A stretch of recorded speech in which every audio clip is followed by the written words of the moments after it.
This is Audible. Podium Audio presents Goldfinch, Book 6 of the Plated Prisoner series, written by Raven Kennedy, performed by Anthony Palmini and Lily Drake. Chapter 1. Slade. My courtyard is a hectic rush of soldiers. I exit the castle, slightly out of breath from rushing around in preparation to leave. A couple of guards come over to ask me questions, and then I turn my attention forward after they hurry away. I count 36 timberwings that stand between Brackhill's castle doors and the sloshing moat. The water reflects a spoiled moon, gone yellow like cream that sat out too long. All the soldiers are in their fighting leathers and thick winter wear, while the timberwings are paired up and being strapped into their own armor of black leather and metal breastplates to protect their vulnerable chests. The beasts are antsy, talons digging into the cobblestone, sharp eyes on the sky. The soldiers know the risks, but the animals know the energy, and every single one of them is sensing the nerves, the suspense, the bloodlust. They always do when it's time to go to war. Beside me, chunks of black rock litter the ground like a heap of scattered coal from Queen Kyla's earlier arrival.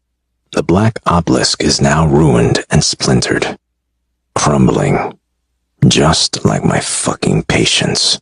I want to leave now. I've hurried to ready myself, to ready my premieres and my wrath, and I need to get going. My mind keeps spinning, gut twisting with this new truth that Lou brought, that the bridge of Lemuria is unbroken, remade, connected to the Fey realm. How the fuck did they rebuild the bridge? How does Seventh Kingdom even exist? When I flew over Seventh years ago, all that was left was a fissured and freezing land of white and gray. No people, no animals, no cities, just emptiness within the clefts. The only thing that seemed to remain was a lingering echo from the magic that had pierced through it like a shattered mirror. I remembered the wrongness of that echo.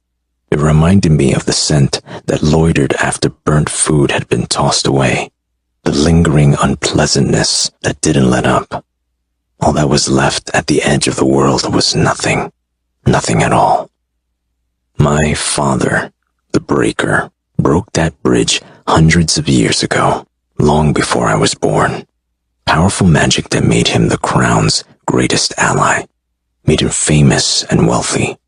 And now, someone or something took that broken bridge and fixed it.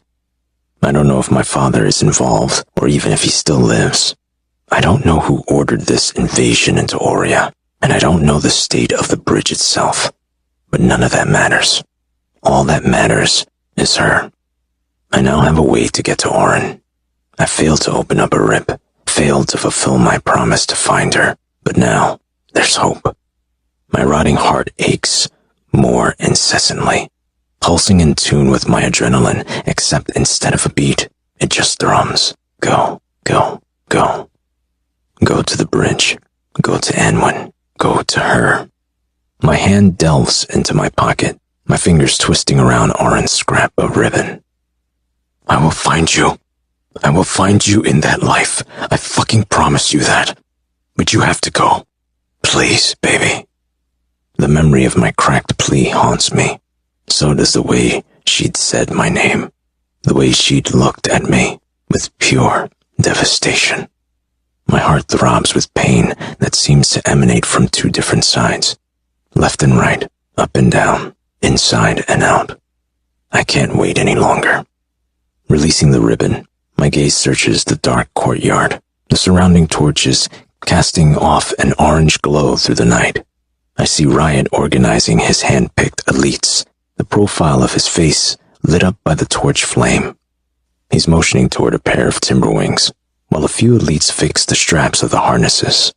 Between every pair of beasts are the reins of a carrying compartment, woven from thick leather and stiff rope. War panniers, able to hold soldiers and weapons for the timberwings to carry between them as they fly. Not the most comfortable way to travel. Also not the quickest, since the beast will be weighed down. But it's a tried and true method used